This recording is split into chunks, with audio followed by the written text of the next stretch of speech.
Hello, ladies and gentlemen. Welcome to the Game Hub. I'm your host, Gamer K, and time for another villain list, ladies and gentlemen.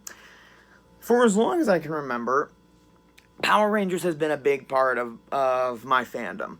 I started with Lightspeed Rescue.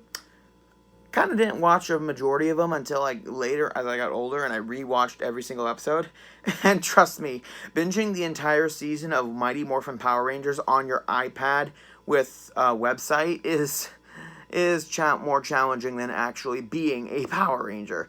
And with Netflix having every single season, I might catch up to where things left off with Dino Charge, if I'm remembering correctly, because I'm not watching Megaforce, and I refuse to rewatch Operation Overdrive. It wasn't until late in my last year of college that I found Super Sentai, and I watched which one was it? Super Sentai. I can't remember the name of it. It's been so long, but it's the one that Dino Charge was in Japan. And I loved it. So, every other series of Super Sentai I started to watch. And I watched Double Sentai, Resha Sentai, Ucha Sentai, and I've watched Lupin Ranger vs. Pata Ranger all in this year. Boy, that's a lot. But I really enjoyed it, and like I stated in my Resha Sentai Tokyuger into a Power Rangers video, I will be covering all the other ones that haven't become Power Rangers yet, and I'm really hoping they don't do them yet. I hope they wait a little bit longer after Beast Morphers, so they can come up with a good concept that doesn't seem dumbed down. But enough of that. We're talking about Villains Month here, so time for my top 13 Power Rangers and Super Sentai villains. Now, there's going to be a little bit more bending on the rules for this. Obviously, one villain per series of Power Rangers, and I will only be counting the villains of Super Sentai of the ones I've watched, because I've never watched the ones that are Power Rangers now. So I'm hoping that there's not that big of a difference. But again, one per series, and for a Power Rangers villain, I will be doing the one of the Power Rangers and not the one of the Super Sentai version, because I've never seen those ones of the Power Rangers that I've seen, like I've stated. What are the other rules? Basically, just enjoy the list, and it's going to get a little tricky for me to pronounce some of the Japanese names, but I think I got it down, so alright. Let me just get my quick swig of the only liquid known to man that can definitely calm me during these videos. Brisk lemonade.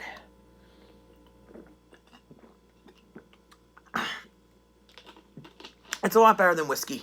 It goes down smoother too. Alright. Well, get your morphers or your... not really sure what they call them in the Super Sentai. And let's dive into Gamer K's top 13 Power Rangers Super Sentai villains. And why top 13? Because here at the Game Hub, only the odd can become number 1. Starting off this list at number 13 is a Power Rangers villain. What normally turns someone into a villain? Seeking power or wanting to become intelligent. Some people just want to be noticed and fame. Master Orc from Wild Force is kind of a tricky villain to dissect a little bit, because in the backstory that we find out that he worked with Cole's parents on the expedition for the Animarius. However, he gets shunned out of the spotlight in favor of Cole's parents. I'm not sure why. And he also had a thing for Cole's mother. It's always good that Power Ranger softly goes into those topics. So, feeling like he's basically second banana he finds the orc seeds and he eats them, transforming him into basically an orc. Many years later, obviously, he assumes the identity of the Master Orc and tricks Gentrix and Toxica to helping him conquer the world.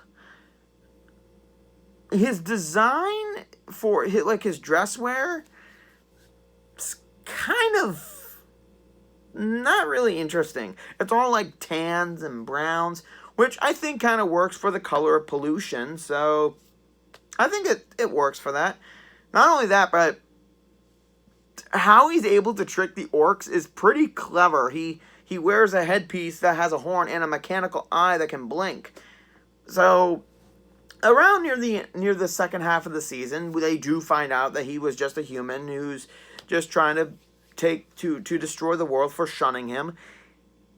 And then it's when he returns where he gets really, really more evil, when he actually becomes an orc with the orc heart.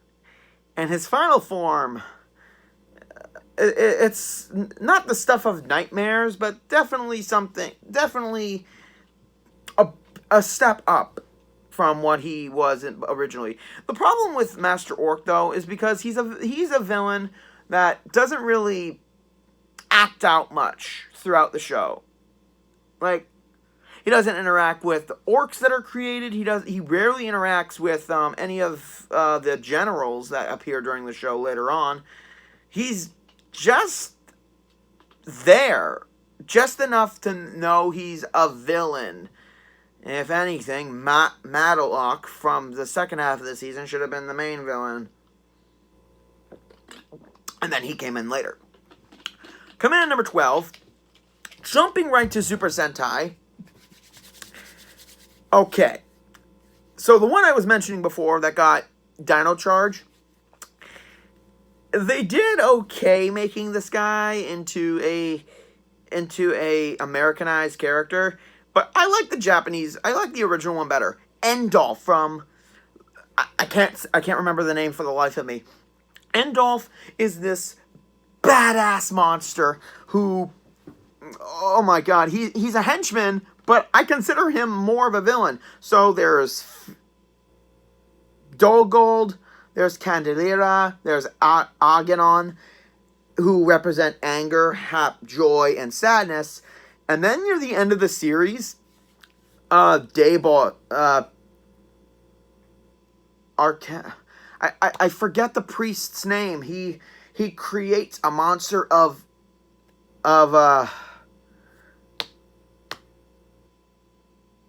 envy or hatred, and here comes Endolf, who looks like this devil made of wax. He's got candle wax all over him. He's got flames with faces on him. His headpiece is like a really cool hairdo made of candles and flames. They gave him a little devil tail. His weapon is a candlestick, gun, and sword. How cool is that? And throughout the majority of the second half of the show, he is a badass. Very rarely being beaten by the Q Ranger, or there's too many Qs in Super Sentai, but he is a badass monster, a badass villain, and what's more, he kind of tricks Dolgold a good number of times by creating the Christmas monster, who was supposed to be an anger, but turns out to be resentment, and controlling him near the end of the season. I love watching the conflict between these two. And I gotta admit, in Dino Charge, they do have that same banter between Fury and Singe, although it's a really cool name. I just wish they would have gone for something a little bit better. So he definitely lights a flame under this series, but in a good way. Command number 11, going way back near at the end of the Zordon era, Power Rangers in Space gave us somewhat of good villains, if going too much into Star Wars. Darkonda, though, is a fantastic villain. He is this bounty hunter, sociopathic alien, and his design is the stuff of nightmares. He's got like a fly trap body where the teeth come around his neck. His color scheme just screams evil, and his role is very simplistic. And he works for Dark Spectre on occasion. He does whatever he needs to, and Dark Spectre gave him the power of having multiple lives, basically. So if you destroy him, he can just regenerate, and that works to his advantage. That's something not a lot of other villains in the show tend to do. I mean, they just bring him back with some BS later on near the end of the show. But he's the reason Astronema became a villain, as he kidnapped her as a child. Like, it's revealed throughout the show. And I gotta admit, seeing Andros's conflict with Darkonda because of that, it makes the show a little bit better, especially when Darkonda gets the upper hand half the time. And then near the end of the show, he decides that he wants to be the big bad boss, and tries to get rid of Ecliptor and Astronema, and then Dark Spectre. Sadly, Dark Spectre didn't like that very much, and right before he was able to get away, they kind of collide into each other, which basically destroys both of them. King Darkonda has a nice ring to it. Sadly, he didn't get a chance to have that crown. Starscream. Coming at number 10, for some reason, I like traitors. A good number of Power Rangers villains go in the traitor route because they want to be the big bad villain. And the number 10 mark definitely goes to one of my favorites. At the start of the Disney era, mind you, Ninja Storm definitely added a little bit more comedy to Power Rangers, which honestly I enjoyed. It definitely brightened up some tones. Lothar, while not being a super great villain, actually had some staying power. It's when Vexicus comes into the show that things take a whole nother spin. Yes, the shark bounty hunter with a big-ass sword that even Cloud and Sephiroth would be envious of. And a shark face that just screams. And because he doesn't have like a face, you can definitely see he's a schemer. And that's what makes him really, really cool. After being defeated by Shane in his first appearance, he joins Lothar's crew. And after a couple more episodes, in the 2-part episode General Deception, Vexicus launches a plan in order to basically obliterate all of Lothar's generals in order to get the top spot. And the way he does it it's very methodical, the way he goes about it. He tricks Zergain into attacking the Power Rangers head on, knowing that Zergain has failed a number of times. Lothar's not going to give him another chance after this, so he puts all he has into it, knowing that if Zergain wins, he can just take credit. If Zergain dies, he basically has his hands are clean. Although Zergain survives after the Zord battle, and then Vexicus destroys him with a bladed fan. And quite honestly, but it has to be a really cool scene in Power Rangers. And the way he plays it off to Lothar as saying that Zergain failed every single time, so he was doing him a favor getting rid of an incompetent general. And Lothar buys it. Not only that, but when Motor Drone starts to suspect things, Vexicus gets rid of him too. And with the help of Mara and Capri, he basically gets rid of Shimatsu as well. Next episode. So, for basically getting rid of your entire competition in less than 10 episodes, like near the end of the series. Vexicus is definitely a cooler villain, and he's more threatening than Lil Thor. Sadly, he didn't get a chance to destroy Lil Thor as the Power Rangers got rid of him. This just goes to show, don't trust shark villains because they're always scheming against you. That's what I learned from this.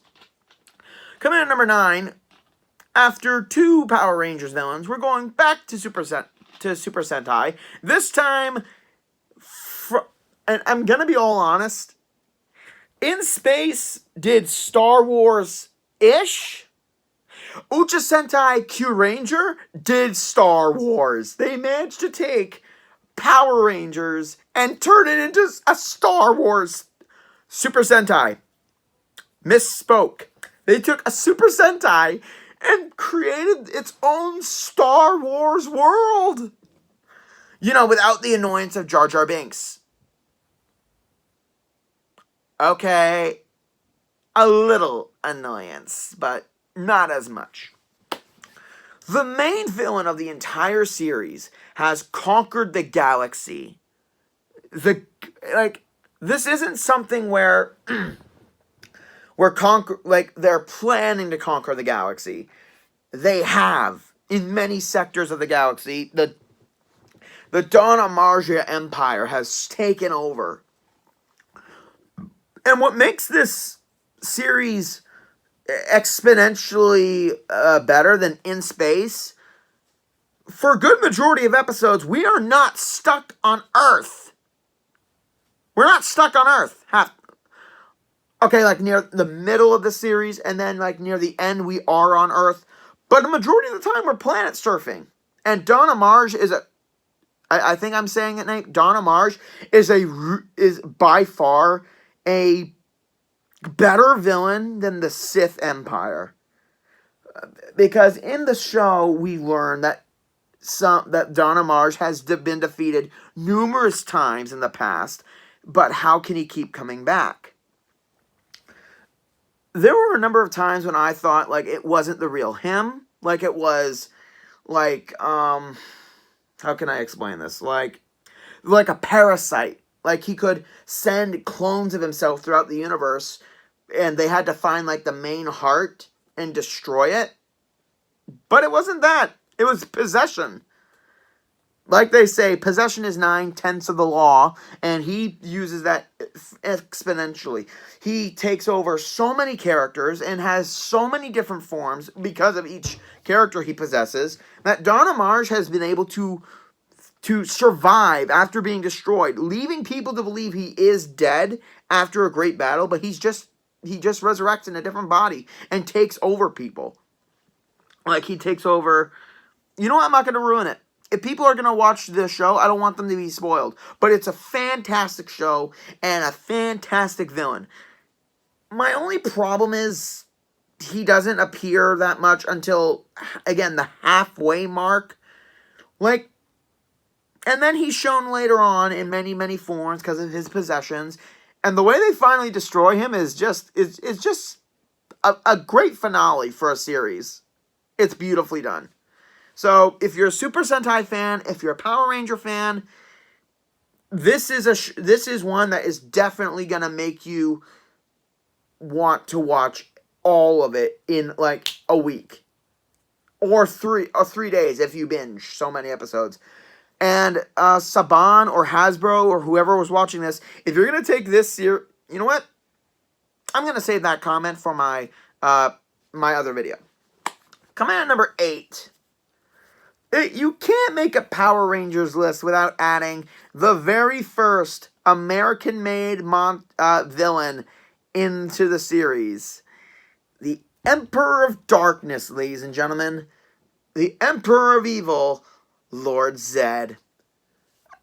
How many kids were terrified of this dude?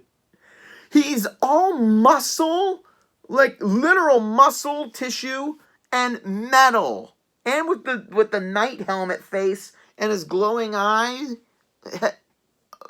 and showing his brain. Oh my God, he was such... This is, you know, the people from Mighty Morphin Power Rangers, you know they went overboard when designing this villain. They needed something that invoked fear into kids. Something that will definitely make them root for the Power Rangers. And what makes Lord Zed a really cool villain is the fact that the minute he got there, he re-imprisoned Rita into the space dumpster, which I gotta admit was pretty fun. His design is cool. His voice is threatening, and it's intimidating. It fits the design they went for. He looks like if he wants you to do something, if you don't do it, he will destroy you and enjoy every minute of it. And also, unlike other Power Rangers villains, he makes his own monsters out of random objects. Random pictures, in fact. And that's where I think he gets a step over Rita, because Rita made some very bizarre monsters out of putty. So having Lord Zed come up with these monsters just by zapping an item is so cool. And he makes the monsters grow with a frickin' grenade. You did good, Mighty Morphin. You did good with Lord Zed. However, the next 7 on the list kind of had more staying power and more presence than him. So, you got on the list. You got almost halfway above the list, but the rest of them kind of beat you out. Coming at number 7. When you think of Lost Galaxy, nope. Not Lost Galaxy. Okay, I'm kind of cheating a little bit on my rule when I said 1 per series, but I couldn't leave these guys off the list. The number 7 spot goes to villains who... Okay, I'm going to explain.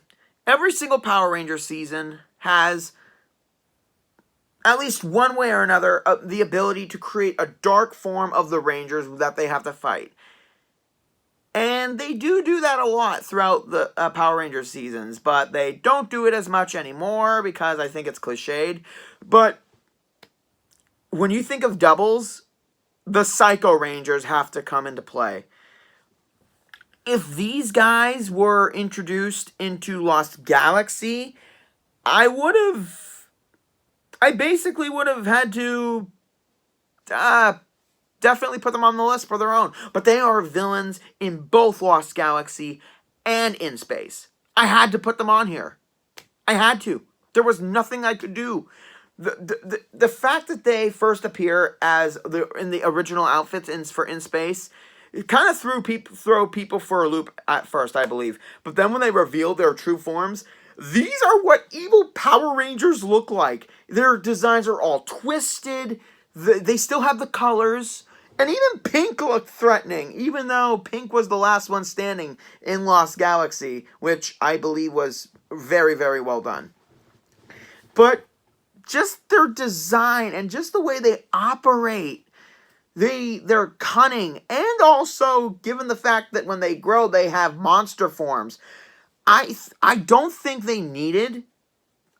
I mean, I think they were originally going to have them just be in the robotic suits, but they gave them monster forms when they grew. That was an extra added detail. It gave them a little bit more personality because they all look the same, just with different colors, which I'm just remembering is Power Rangers. But still, they are evil to the core. There was no reasoning with them, unlike certain villains. Because some villains can be talked down, can be sympathized with, sometimes. Sometimes it doesn't work. But my God, the Psycho Rangers were just so wonderful to watch. And also, they were very cunning. Using the sound the Morpher makes when they get a message to track people, and then attacking random people because they had devices that made the same noise, that was a cool touch that showed that they were highly advanced enough to adapt to different ways of finding the Rangers instead of them finding the Psycho Rangers.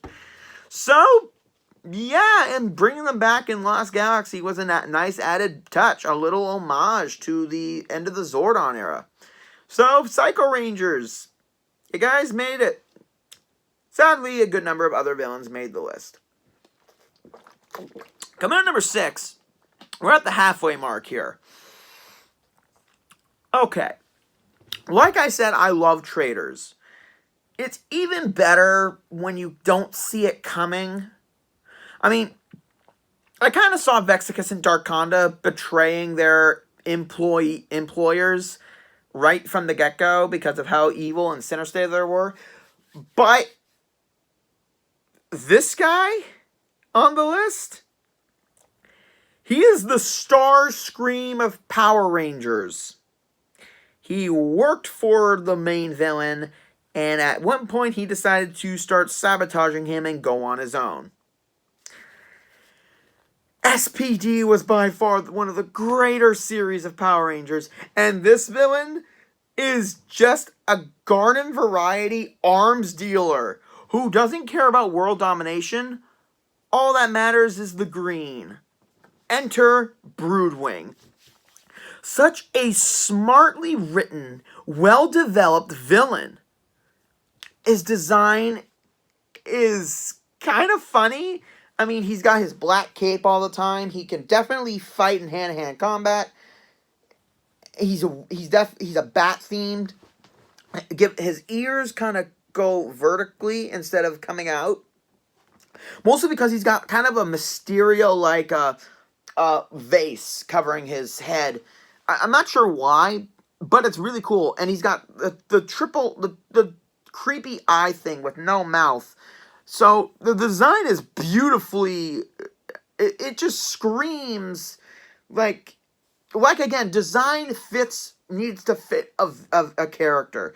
And the design definitely makes him look shady. It makes him look like you should not trust him as much as you should.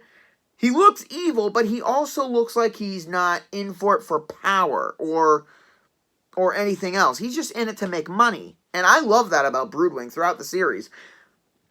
It's good that he does things on his own through said transactions, helping out other villains, screwing over Grum as much as he can after basically giving him too many free services, and he's had enough. He's going to make him pay for all the money he cost him, which is beautiful. It's good to see a villain who doesn't care about world domination for once.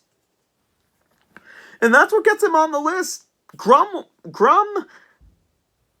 or whatever that brain in a jar thing was, they were good.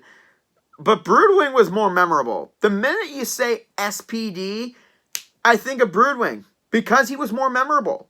And that's what I look for in my picks. I look for villains that are memorable, and I don't have to research who was in what series. So, Broodwing was in for the money. Sadly, money transactions won't work in those little cards.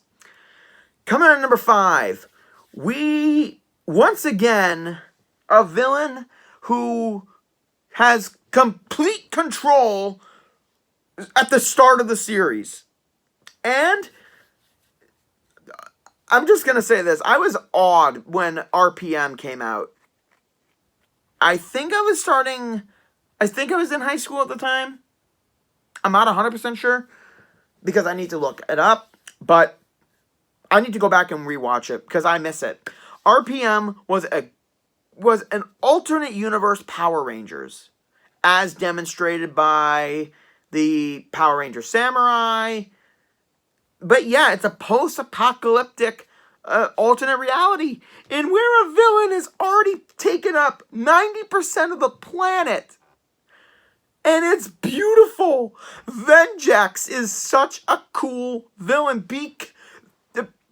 For those of you who haven't seen Power Rangers and have seen Code Lyoko, this is pretty much what would have happened if Xana won and created a robot army. That's basically what it is. If Xana had won.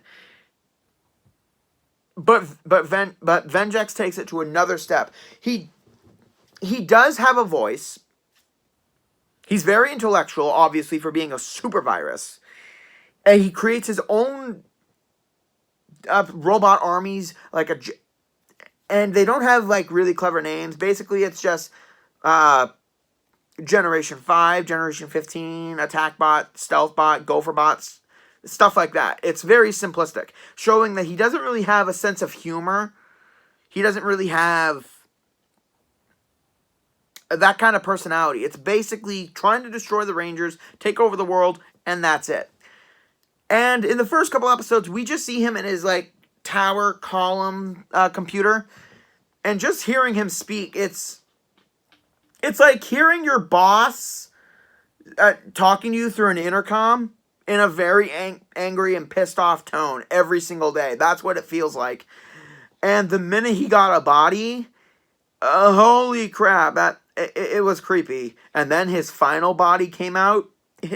It looked more like a boss. The other one obviously was a prototype, but his final form it looked like a robotic leader. It looked like something that had power, and it wasn't Goofy.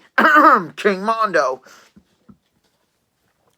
And Vengex is definitely a master strategist.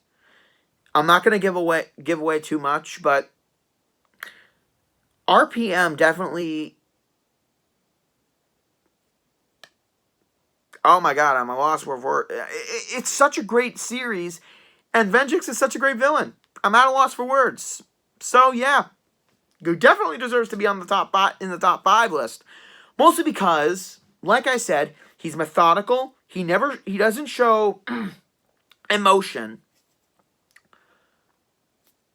He doesn't get himself too involved with the tasks unless he transfers his not his mind, but himself into a robotic body and handles with the Rangers himself. And the final episode, this may be one of the first times when a Ranger didn't have anything to do with his destruction with their weapons. And the end of the series, maybe he's not gone for good. All right. Coming in at number 4. After 4 Power Rangers villains take the list, we're back to Super Sentai. And this one was definitely one I was not expecting from a villain. Going on board with the Resha Sentai, Emperor Z is without a doubt one of the most backwards concept villains I've ever seen. For the main reason, like I said in my Resha Sentai into Power Rangers video, the main goal of the Shadow Line is to cloud the world in darkness by eliminating kids' imagination, by making them miserable, by basically making them into hollow shells, kind of, like full of darkness. All to get their master to come back. And his first introduction was without a doubt the most confusing thing in the world. At first, when I saw this human get off the train and buy a star balloon, I was kind of wondering, did the Emperor of Darkness just possess a human just to see what humans are like? But no, that was him. And kudos on making this villain both kind of hilarious and yet terrifying all at the same time. It's terrifying because of how powerful he is, but he's funny because of what his goal is. He's not interested in darkness, and yet he's the Emperor of Darkness. He's more obsessed with the light, trying to claim his own, it's hard to explain a little bit. And this is why I said he's one of the most backwards villains, because he's the Emperor of Darkness, he runs the Shadow Line, and yet he's trying to search for light? thinking there's more power in light. It was definitely confusing in many ways. Like, he definitely had a connection with Wright, who was the Red Resha, and oh my god, just their conflict a majority of times is very fun to watch, and the combat is beautifully done. And then once he gets into his monstrous form, it's terrifying. It's all black with steel on the back. His sword again rivals Vexicus of how creepy it looks. It's and throughout the show, as some of his generals are helping him search for darkness, while he's basically doing the light. And what makes him a cool villain is that there are times when he's kind to his subjects, but there are other times when he'll be ruthless when things are going terrible. One instance is when he absorbed Glitter or Greta, whatever, I can't remember the name. He becomes a more monstrous form, and then he destroys.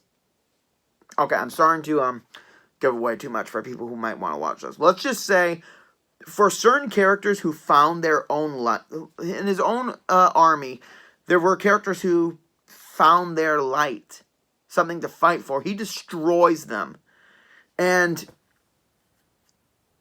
seeing a villain destroy his own men for reasons like that gets him higher on the list. And the final battle is so jaw-dropping of how he's defeated and everything. Like, it wasn't a BS. Like, it was so beautiful to watch. And throughout the show, Z definitely kept things interesting with trying to implement light into taking over covering the world with darkness. It was kind of a yin-yang kind of thing, and I enjoyed it. Kudos.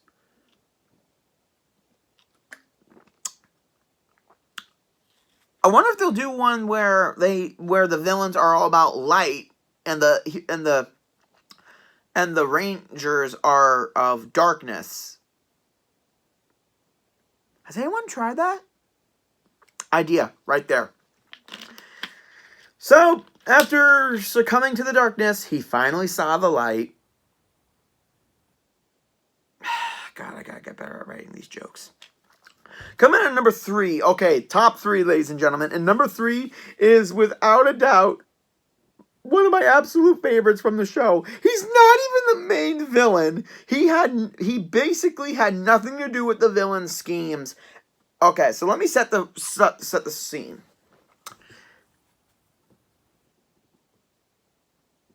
The Ganglers from Lupin Ranger versus Pata Ranger are like a criminal underworld that stole the Lupin collection. So they all have these amazing powers. So the boss, I can't remember his name because it was so long. He basically says, if any of you puts on a good enough show for me in the human world, my role as boss is yours. So it's kind of like a mob boss saying, whoever can do the best crime for me and entertain me, you're next in line. Zamigo Dalma does not give a damn about any of that. He is just, oh my, I know I've said this about every single villain, but his design is so, it's spot on. He's an ice villain with an icy sombrero. He literally looks like he walked out of the Arctic.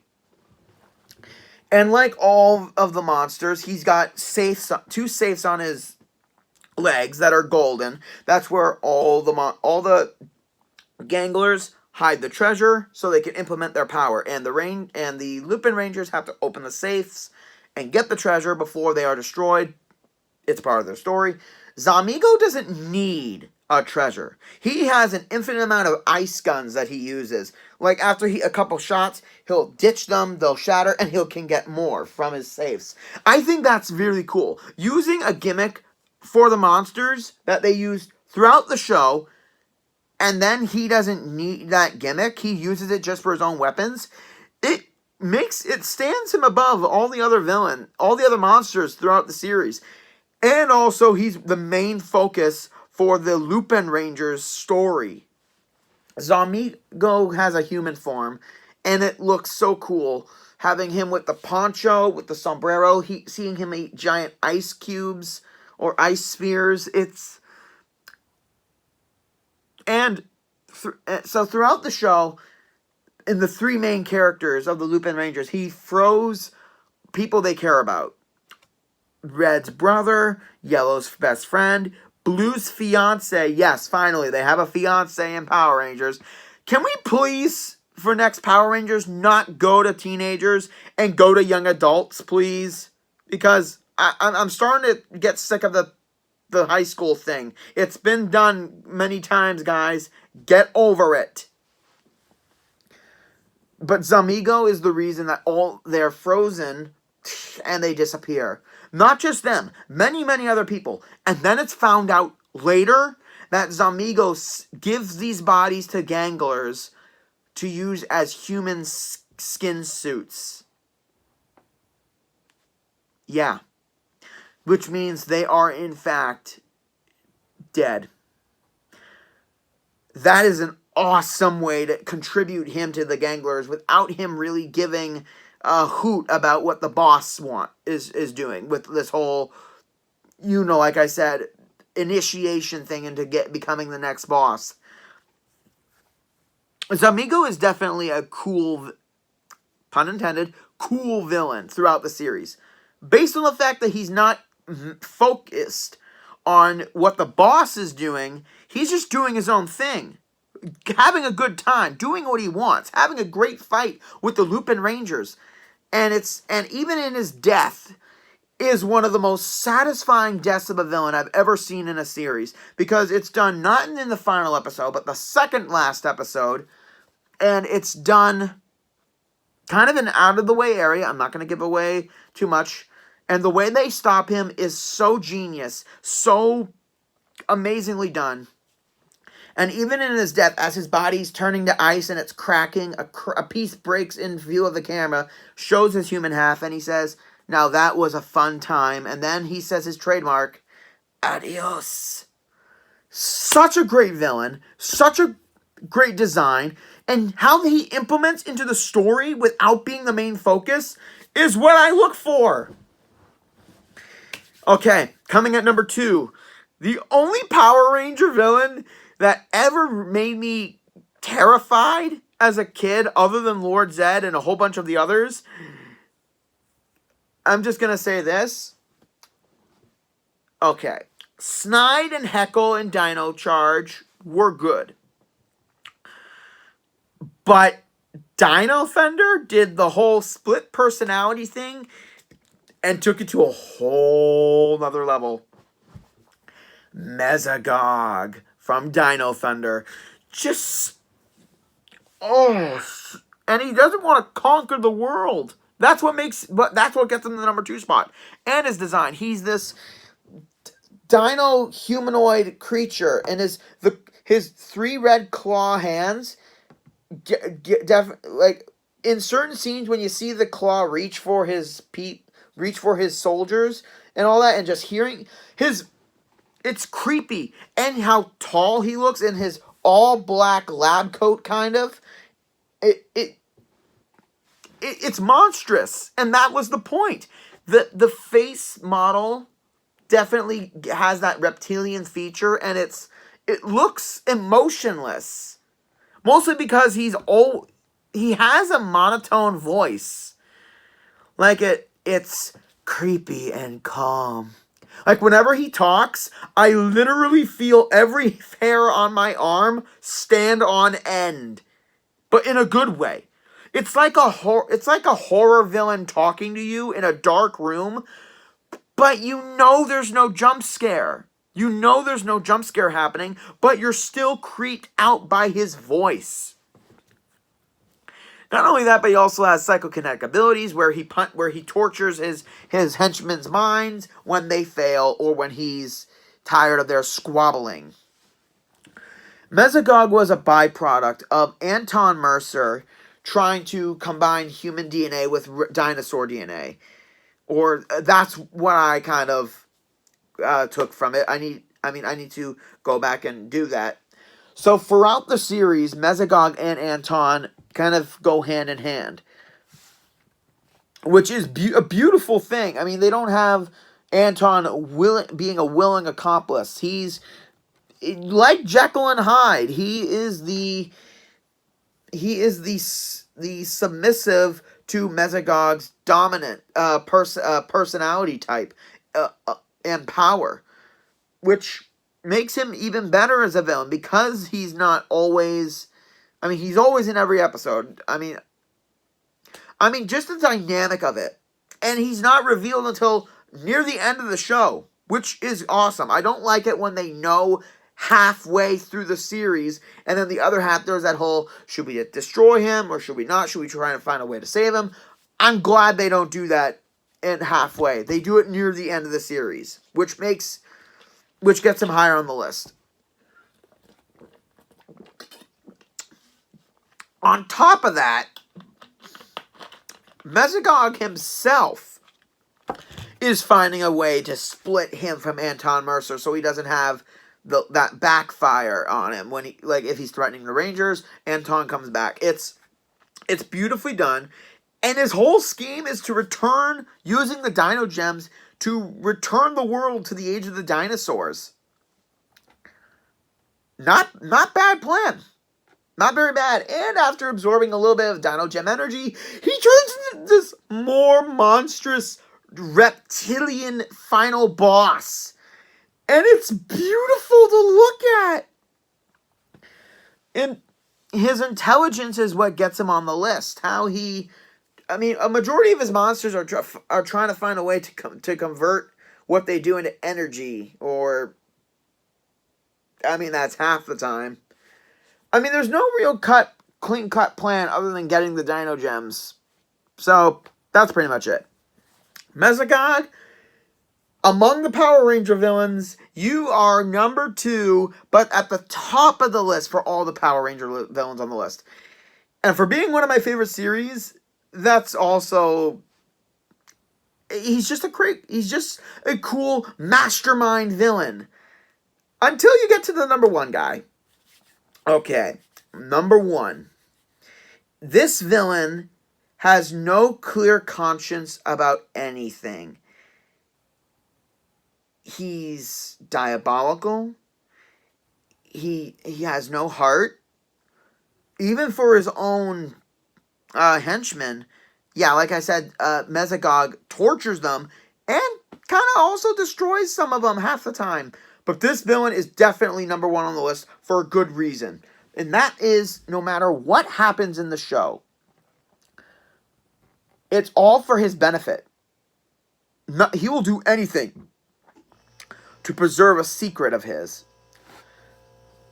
And what's great is that a majority of the time in the Super Sentai Power Rangers things, the villains have kind of a correlation to the heroes a little bit, or wherever they're from.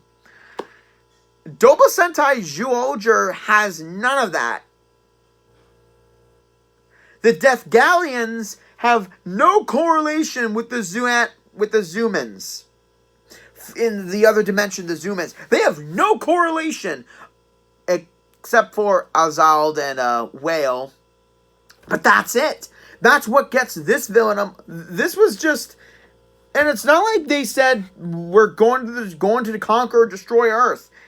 The Death Galleons play the blood game, in which both generals send out their warriors to destroy the planet and basically just play a game. It's all a game for their master, Genis. Or I think it's Genis, I think. It's hard to pronounce. without getting it wrong at least once. But this guy is amazingly void of emotion. You can see in his design how... Okay, so the Death Dalians have destroyed numerous planets playing the death game. And their next target is Earth. Like, it wasn't targeted specifically. They destroyed countless other worlds, but this is the next one on their list. And they have no correlation to the main characters of the series. So that's what makes him a cool, better villain. How it was kind of a chance encounter. And that's... So basically, one general uses, like, force in order to destroy the Earth, and another one uses intelligence. So the monsters have a theme of destroying a civilization in many ways, like not making people being able to go near one another, removing everyone's ability to speak or communicate, hunting them down,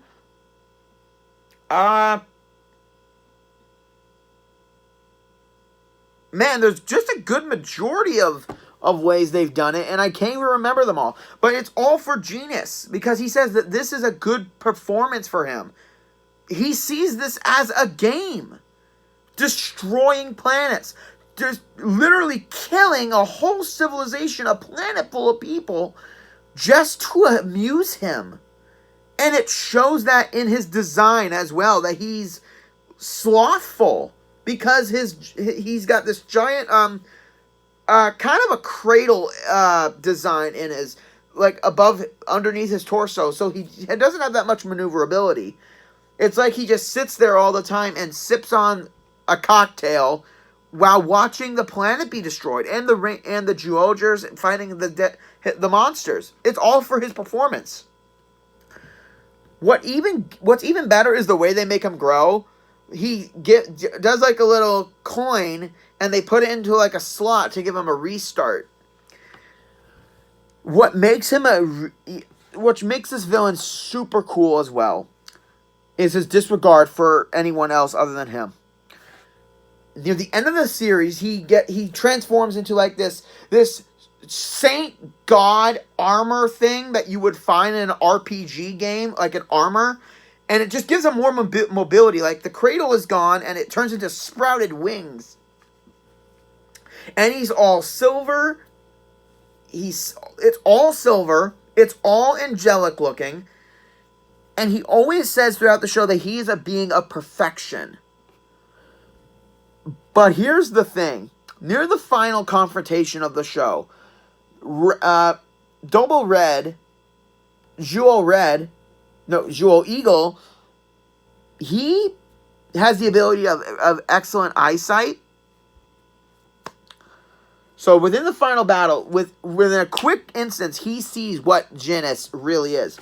So, like all series, they have the Littlefoot soldiers. They have the Mobius, which are like these creepy parasitic-looking creatures that Genis is nothing but a collection of the Mobiuses. Or Mobes. He's just a giant collection of all little ones formed together. And the minute that Jewel Eagle sees that, Genis goes into a rage and starts attacking him, saying that he is a being of perfection, despite him being a combination of inferior creatures. That speaks to his mindset. That's why he's destroying all other planets, so he can be, like, it's for his entertainment, but also so he can be the perfect being in the universe. And then when his second in command, Naria, she's the one who always goes down and does the coins. Because of this final scene, she finds out that what he is, and she cares for him no matter what he is. And this is where Genis does something I did not see coming. He slashes her and destroys her, saying he doesn't need her pity. He destroyed her even though she was still on his side, whereas other minions would have been destroyed by this moment, or like said, "I'm not, like, you're not worth it anymore." She loved him despite knowing what he was. But he destroyed her anyway. That's what gets him on the top of the list. Because a great villain to me is someone who is definitely void of emotion. So, Vengex and Z did the same thing. But Janus goes above and beyond, trying to eradicate everyone who knows his little secret. It's like a sociopath who has used many, many people and who are loyal to him. But the minute they find out a dirty little secret of him, he'll get rid of them all just to keep his little secret. And that's what gets him on the top of the list, and why Janus from Double Sentai Zyuohger is the best villain of Power Rangers and Super Sentai. Whew! Well, thank you, ladies and gentlemen, for watching this video. Hope you enjoyed the video. Like, comment, subscribe down below to the Game Hub. And next week, I'm gonna be taking a week hiatus for reasons. So